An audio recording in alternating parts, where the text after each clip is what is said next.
Merci de nous recevoir chez vous sur Wolf TV. C'est l'heure du journal. Voici les titres. La Croix-Rouge appelle au secours des responsables de Pékin non contents du vote du mois de février. Demande l'invalidation du scrutin. Ils comptent tenir un sit-in le 31 janvier prochain pour manifester leur désaccord. L'NDS toujours sur la sellette. Les élèves s'opposent à leur transfert vers l'NDS et comptent continuer le long combat qui les oppose à la direction. Gent-Pelissemo, cette commune rurale n'a ni eau ni électricité, encore moins d'infrastructures sanitaires. Les populations interpellent les autorités. Walfadjri a 32 ans. Les témoignages d'anciens collaborateurs et de président du groupe de médias, Baba Tandian, imprimeur du quotidien Walfadjri et ancien du journal, revient sur ses pas avec toute l'histoire de son compagnonnage avec Sidi Lamignas. À suivre dans ce journal, l'actualité internationale, quelques notes de sport et la revue des titres. Bonjour et bienvenue à toutes et à tous.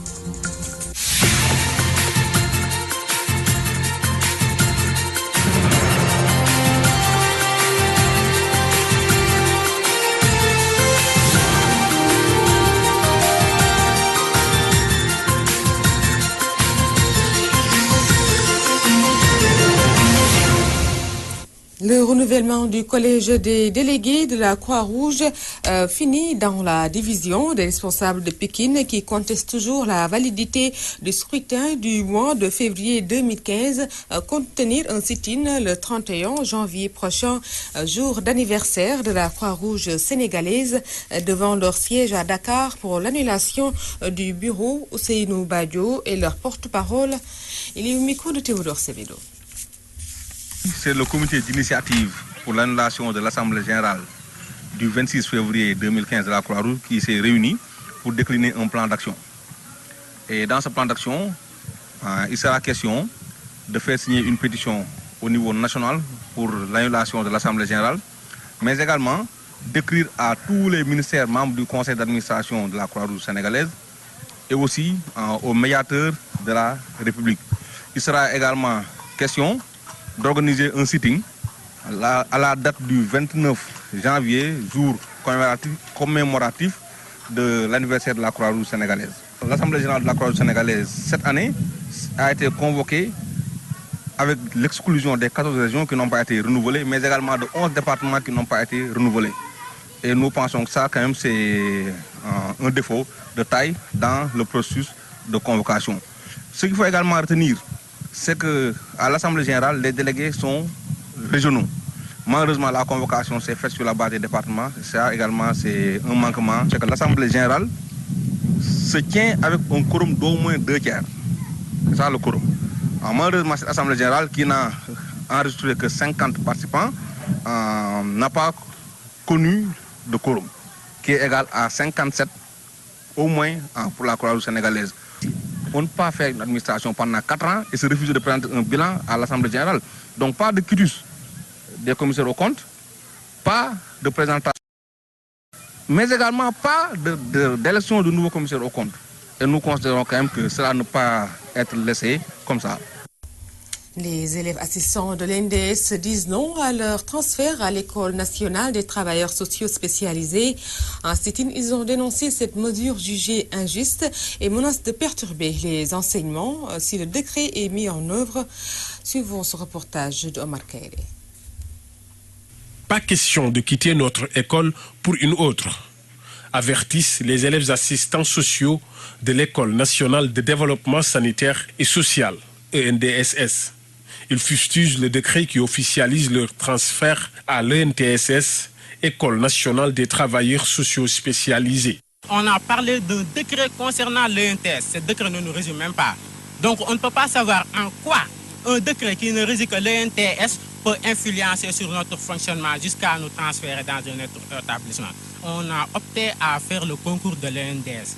Donc on a réussi ce concours et on a voulu subir une formation pour obtenir le diplôme d'assistance sociale, diplôme d'état d'assistance sociale. En sit-in devant les locaux de leur établissement, ces élèves précisent qu'ils n'accepteront pas cette mesure qui va leur couper toutes les faveurs Ils accusent leur administration d'être de connivence avec leur ministère tutelle et le SUDCHAS. Et nous voulons également interpeller les spécialistes et les autorités compétentes de l'statut de l'ENTS. Parce que l'ENTS ne peut pas former des assistants sociaux tant qu'il n'aura pas rebaptisé son établissement comme l'école des assistants sociaux et des éducateurs spécialisés. Parce que comme vous le savez, monsieur, on ne peut pas prendre un tailleur en pleine formation et l'amener dans un atelier de mécanicien. C'est impossible. C'est comme s'il y avait une organisation sous-jacente qui cherchait à liquider le corps de l'assistance sociale, comme ils l'ont fait avec le corps de l'aide sociale. Chose que nous n'accepterons pas. Interrogé sur la question, l'administration de l'ENDSS rassure. Il s'agit en fait de transférer ces étudiants au niveau de l'ENDSS pour préparer donc la mise en place du système LMD. Ensuite, en ce qui concerne le problème du diplôme, c'est le même diplôme. C'est le diplôme d'État d'assistance sociale qui est délivré. Donc, je ne vois pas de problème par rapport donc, au diplôme. Et également, par rapport aux avantages, également, je ne vois pas de problème. Parce qu'il s'agit tout simplement de transférer le budget prévu pour la formation des assistants sociaux vers l'École nationale des travailleurs sociaux spécialisés. Les élèves assistants sociaux de l'ENDSS, loin d'être réconfortés, campent sur leur position et menacent de perturber les enseignements si l'État ne réagit pas. Marqueré Gentepel, une commune rurale qui souffre de plusieurs maux.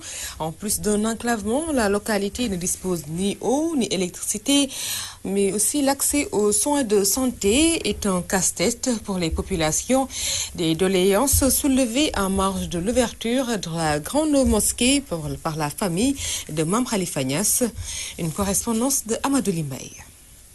Situé dans la commune de Kachot, Ngentepel, qui est à 14 km de Kaolack, manque presque de tout.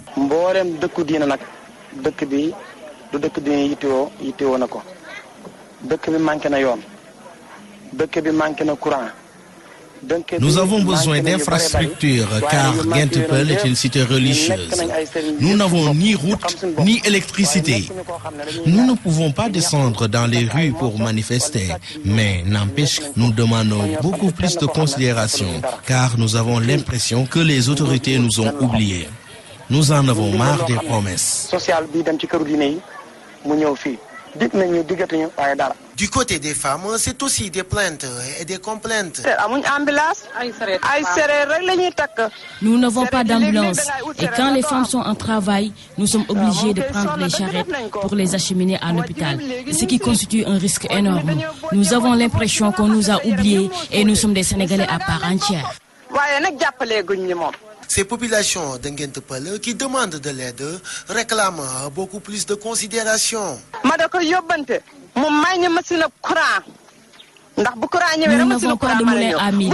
L'électricité aussi constitue un besoin crucial. Nous sommes trop fatigués.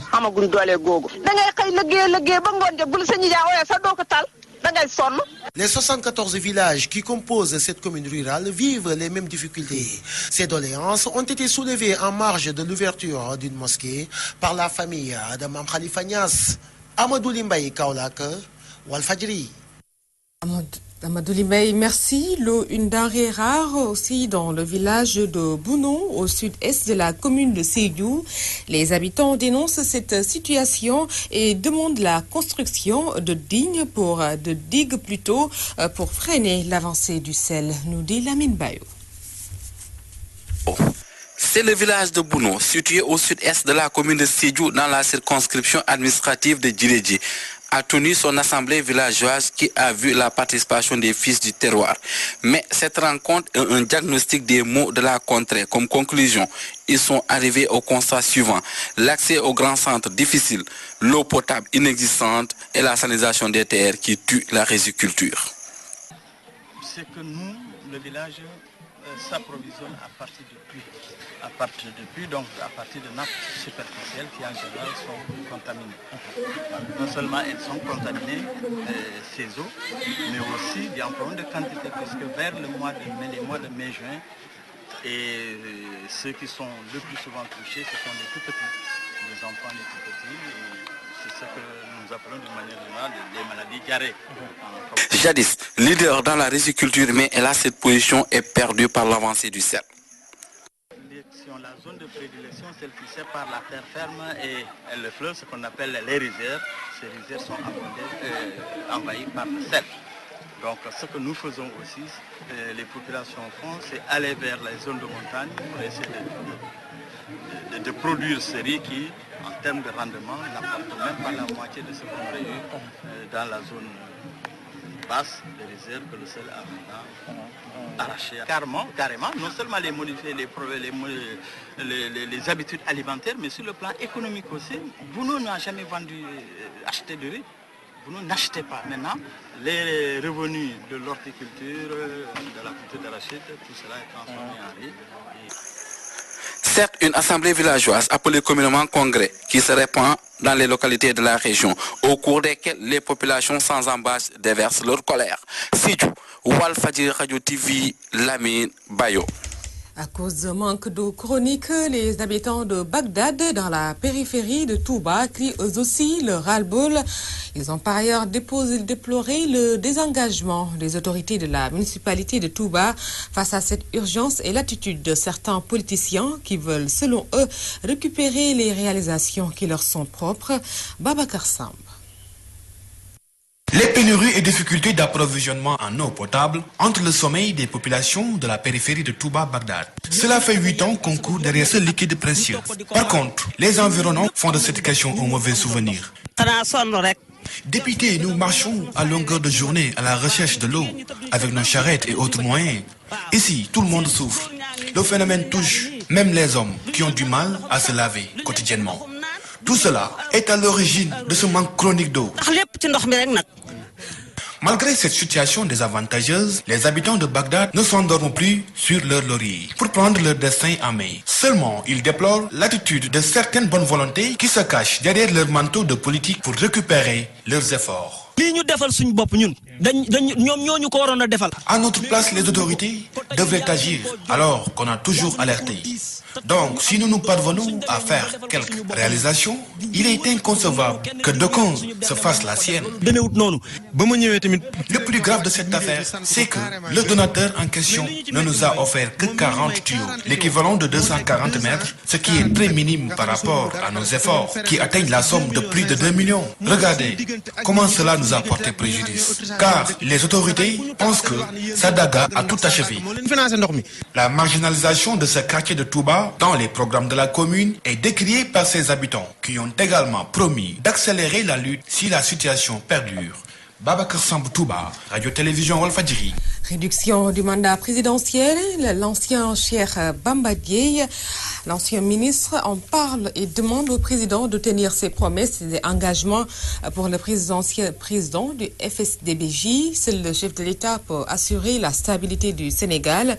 Il lui recommande de recourir plutôt au référendum. Les propos de Cheikh Bamba Dièye recueillis par Najib Sagna. Il m'est difficile aujourd'hui de comprendre une volonté de nous amener 15 autres nouvelles propositions et de nous amener dans un clair-obscur dans lequel on peut mettre des choses qui vont révulser les Sénégalais et les amener à rejeter en bloc cela. Et c'est ce jeu de dupe-là que je ne peux pas accepter. C'est-à-dire que voici quelqu'un qui n'a pas le courage de dire aux Sénégalais maintenant qu'il veut revenir sur sa parole. Et ils essaient par des jeux intellectuels, par des allers-retours, de nous mettre quelque chose dans un système, de nous enfoncer dans un truc qui n'aboutira pas. Bordeaux Amrak. Tu règles d'abord ta première dette et ensuite on va négocier avec pour le reste à venir. Notre premier besoin, c'est de savoir si oui ou non notre président de la République est un homme de parole ou pas. Notre premier besoin, notre première assurance, c'est de savoir si Macky Sall respecte sa parole ou pas. Il n'y a que chez Macky Sall, une seule chose est vraie, il n'y a pas de programme de développement, il y a une stratégie de bana-bana et une stratégie électoraliste. Le président du groupe Walfadjri et Baba Tandian, qui était plutôt à Walfadjri, le président du groupe Multimédia, ancien collaborateur et imprimeur du quotidien Walfadjri, qui a fêté ses 32 ans hier, est revenu sur son compagnonnage avec le président directeur général du groupe Walfadjri, Sidi Lamine Niasse.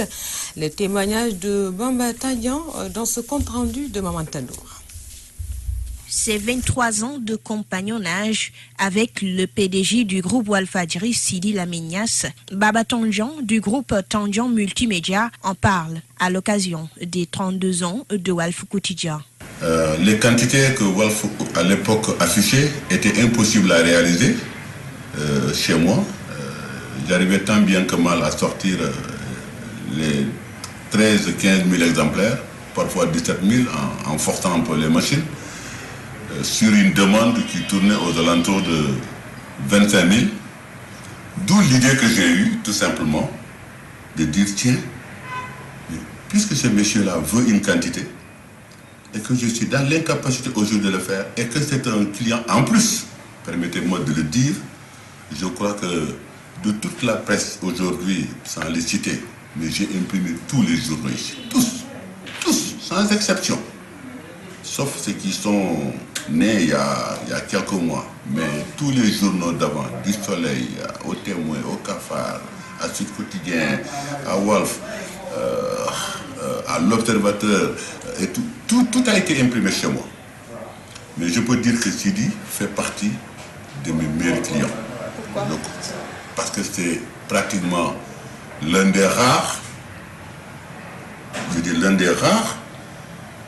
à me quitter et n'ayant pas laissé de dette. Vers les années 93, une collaboration riche en expérience a vu le jour. L'imprimeur Baba Tandian doit sa renommée au Mollah du front de terre. C'est ce qu'il nous a confié, un hommage qu'il lui rendra toujours. Et ça a été pour moi un détonateur, quelqu'un... si je suis parti aujourd'hui dans la presse, je suis patron de presse, c'est grâce à lui. Et ça, il faut que les gens le sachent, c'est grâce à lui. Et quand j'ai installé cette rotative, pendant quelques mois, il a eu à faire vivre cette rotative par des pointes de tirage sans précédent à l'époque. Quand il est parti créer sa structure, je me suis retrouvé avec cette rotative, il fallait créer quelque chose. Je me suis dit, tiens, si Lamine Niasse tire autant et paye facilement, ce qui veut dire qu'il y a de l'argent. Donc au départ, je suis rentré dans un gain financier et c'est comme ça que j'ai créé le matin. Mais je me suis rendu compte que Sidi Lamine Niasse faisait beaucoup de prouesses avec Walf parce que la presse n'est pas facile du tout. Un partenariat entre les deux hommes est d'ailleurs en vue. Nous sommes bien en ligne pour rentrer à nouveau dans la presse. Et pourquoi pas revoir Walfadjri revenir tirer chez nous, puisque nous avons mis le point de sortir un produit nouveau avec une qualité nouvelle sur lesquelles certainement les éditeurs vont s'y retrouver, puisqu'elle doit faire l'affaire aussi des annonceurs qui souhaitent aussi voir leur support imprimé correctement, lisible correctement. Le responsable de l'imprimerie Tandian, l'un des anciens collaborateurs du PDG du groupe Walfadjri, venu témoigner son soutien à Sidi Lamine Niasse, dit ce qu'il a retenu de l'homme durant tout ce parcours. Et un monsieur pointueux, un monsieur véridique, un monsieur qui a des principes. Pas facile, il faut le reconnaître, pas facile du tout. J'en sais quelque chose. Mais au moins quand il vous dit ça, c'est ça. Et il recule devant rien. S'il est mystérieux, il restera mystérieux. Pourquoi vous dites qu'il est mystérieux? Il est mystérieux puisque c'est... il ne parle pas beaucoup. Bon? Oui, il ne parle pas beaucoup. Enfin, il ne parle pas beaucoup, il ne discute pas beaucoup. Mais il est courtois dans sa discussion de tous les jours. Il est assez réservé? Il est très réservé. J'avoue que je n'ai pas d'anecdote précise sur lui. Et pourtant, je l'ai fréquenté pendant 2 ou 3 ans. Et tous les soirs, il venait à l'imprimerie. Tous les soirs, souvent, on prenait le thé ensemble. Mais c'est quelqu'un qui parle peu. Comme je ne suis pas curieux, vous voyez, donc je n'en demande pas plus. Baba Tondian en a profité pour revenir sur l'un des faits marquants de ce long compagnonnage. La seule anecdote que j'ai, le seul que je peux vous donner, le seul, c'est un jour je l'ai appelé, il est venu à la clinique, il a donné le nom, il a rasé le bébé. Voilà, c'est la seule anecdote que je peux vous donner. Super, c'est bien comme anecdote. Voilà. Et ce gosse-là aujourd'hui a 12 ans. Merci Maman Tandour, et nous allons maintenant faire un tour d'horizon de l'actualité internationale. C'est signé Birama Ndiaye.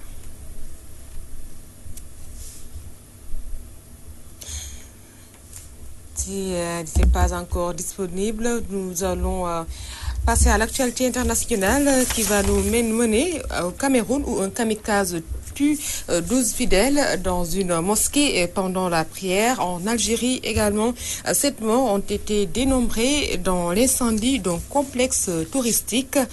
En Turquie, l'attentat d'Istanbul, la police turque multiplie les arrestations de djihadistes présumés. Une synthèse de Birama Ndiaye.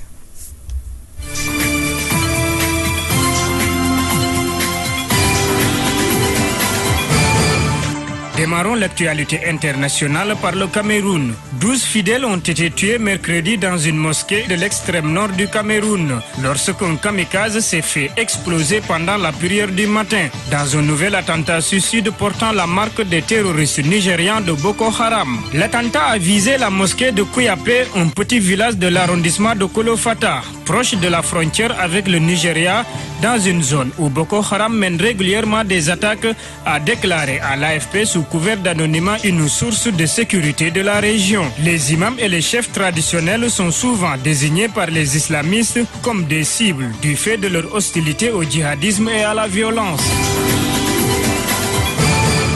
Terminer l'actualité internationale en Algérie. 7 personnes sont mortes et une a été blessée dans un incendie qui a ravagé dans la nuit de mardi à mercredi une partie d'un complexe touristique dans la banlieue d'Alger, a annoncé mercredi la protection civile. Le sinistre s'est déclaré vers 1h30 du matin dans un bungalow du complexe touristique Azur, dans la station balnéaire de Zeralda, à une vingtaine de kilomètres à l'ouest de la capitale, a indiqué cette source citée par l'agence APS. La protection civile a précisé avoir mobilisé 7 véhicules pour maîtriser le feu et 10 ambulances pour évacuer les victimes. Elle n'a pas donné d'indication sur l'origine de l'incendie qui a été éteint vers 3h du matin.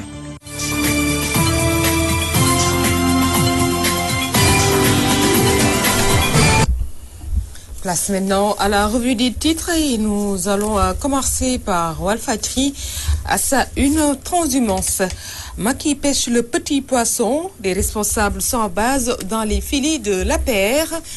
Souligne encore dans sa page 3 la transhumance nouveau sport national. Ce menu fretin pris dans les filets de l'APR, le candidat Macky Sall avait banni la transhumance de son programme, rappelle le journal. Mais une fois élu, il en avait fait un sport national. Mais s'il compte sur les transhumants pour obtenir un second mandat, le président Macky Sall risque d'avoir la surprise de sa vie, car ceux qui l'ont rejoint, même s'ils sont forts en gueule, n'ont aucune base politique. Se renchérit Walfadjri, Walf Quotidien dans ses colonnes et nous parle aussi du dossier Lutte avec frappe, un avenir en pointillé. Et sur les 32 ans de Walf Quotidien, le guest édito par Tidiane Kassé, journaliste, éditeur, consultant, média, formateur, ancien de Walf, inventé du nouveau tenir Walf hier a été comme un voyage entre passé et présent. Dans les traits d'un nouveau-né, on cherche toujours le père, on se demande si la descendance a quelque chose de son ascendant. Quand on trouve des conformités qui rassurent sur les continuités, on cherche alors les identités propres au bébé. La suite à lire dans la page 2 du journal Walfadjri. Et Baba Tandian, éditeur et imprimeur, qui déclare que sans Walf, je ne serais jamais devenu éditeur.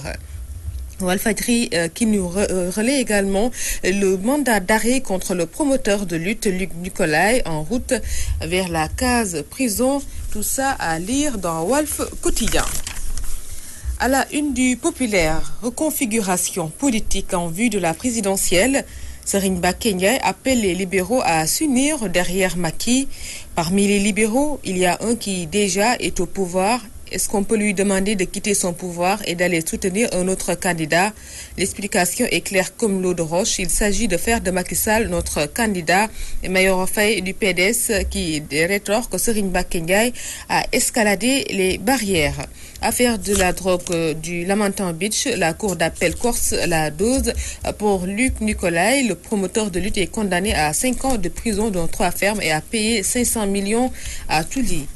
À la une de enquête polémique autour de la candidature du Parti socialiste, le sale malaise, les socialistes demandent au maire de Dakar de calmer ses troupes. Moussa Diaw, chercheur qui déclare que Khalifa Sall joue sur le temps, je pense qu'il sera soutenu par son parti. Affaire de la drogue de Sali, mandat d'arrêt contre Luc Nicolaï. À la une de l'Observateur, la marche du président du grand parti vers le pouvoir. Gakou poids plumé ou poids lourd. Et par Iboussane, politologue, il a le vent en poupe, mais cela peut lui jouer des tours. Direct Info, élection présidentielle 2019, la crainte d'un éventuel chaos évoquée. Ces institutions financières conseilleraient à Macky de tenir promesse. Le FMI et la Banque mondiale optent pour 2017. Le Témoin, la société civile à propos des droits de l'opposition. Rationaliser les partis politiques, le préalable, titre le journal. Réduction du mandat présidentiel. Les 4 républicains de Matam se démarquent de Daoudadia et Farbangom. Dans Libération, grave révélation de Afrique confidentielle. Ouad Idi et les butants de Paris, 114 milliards de francs CFA en cause, plus de 2 milliards retirés du compte entre mai et juillet 2002. Maître Nafsat Diop, la Société Générale du Boulevard Haussmann, me rappelle beaucoup de souvenirs, soutient-elle. Condamné à 3 ans ferme avec mandat d'arrêt, Luc Nicolaï vers l'arène de Rebus. Le Quotidien a sa une, mairies endettées auprès de l'ADEME, gros nuage sur 100 milliards. Les capitales départementales doivent plus de 5 milliards. Seul Khalifa Sall est à jour. À la une de Grand Place, écho des audiences de l'ancien président. Ses mémoires, gouverneur du Sine Saloum à 26 ans, de 1961 à 1963. Échange avec Serigne Mboup sur la promotion de culture à Kaolack. Le Soleil, hydrocarbures, baisse du prix du carburant des samedis. Titre le journal, accélérer la mise en fonction des zones industrielles, réorganiser les services centraux et déconcentrer de l'État. Sud Quotidien, à sa une, Sénégal, rapport 2014 de l'ANSD. La pauvreté en chiffres, 56,5% de la population s'estime pauvre, 45,7% se déclarent très pauvres, 38,2% des ménages de Dakar sont pauvres, 24,7% des ménages de Dakar sont très pauvres. L'insécurité alimentaire affecte 44,9% des Sénégalais. Le milieu rural dans le gouffre avec 69,0% de ménages pauvres et 54,8% des ménages touchés par l'insécurité alimentaire. Réumi Quotidien, mort programmée du Lac Rose. Les populations accusent l'entreprise Sobamon TP. 100 camions par jour pour extraire le sable. Les eaux et forêts taxées de complicité. Baisse du prix du carburant, Macky cède enfin à la pression. Dans la Tribune, affaire de la drogue de Lamentin Beach, Luc rechute vers Rebus, titre le journal. Il devra payer un demi-milliard. Panique chez les trafiquants de voitures, les Range Rover disparaissent de la circulation, relaie le journal. À la une de l'As, le prêcheur de la RFM demande une liberté provisoire. Taïb souffre d'un diabète. La Cour d'appel corse, la décision de la première instance révèle le journal l'As. Zoom à sa une, débauche à Kaolack, hier des homos, aujourd'hui des prostituées et commercialisation arachidière, le syndrome des bons impayés hante les paysans de Louga, informe le journal. Jour de sport, ils ont fait le va-et-vient avant Dame Doy, la double vie de 6 lions en Angleterre. Stade Abdoulaye Diagne Faye raccroche, c'est fini, j'arrête ma carrière. Sous Lamb, affaire Luc, la cour d'appel confirme 5 ans de prison, cite sa caisse, grille de Abdoulaye Diagne menacé. Et Maître Tissé, avocat de Luc, les combats qu'il a scellés n'iront pas loin. Charles Faye, qui pour l'heure rien n'est définitif, et les lutteurs qu'il a engagés se prononcent également dans ce journal. Voilà, c'est cette revue des titres qui met en terme à cette édition. Un grand merci à Mamsidi Diop qui a assuré la technique. Merci Camp Esthétique à Abindour. Merci également à Sidina Marba que vous allez retrouver dans son naissant pour l'édition en Wolof. Merci d'avoir suivi.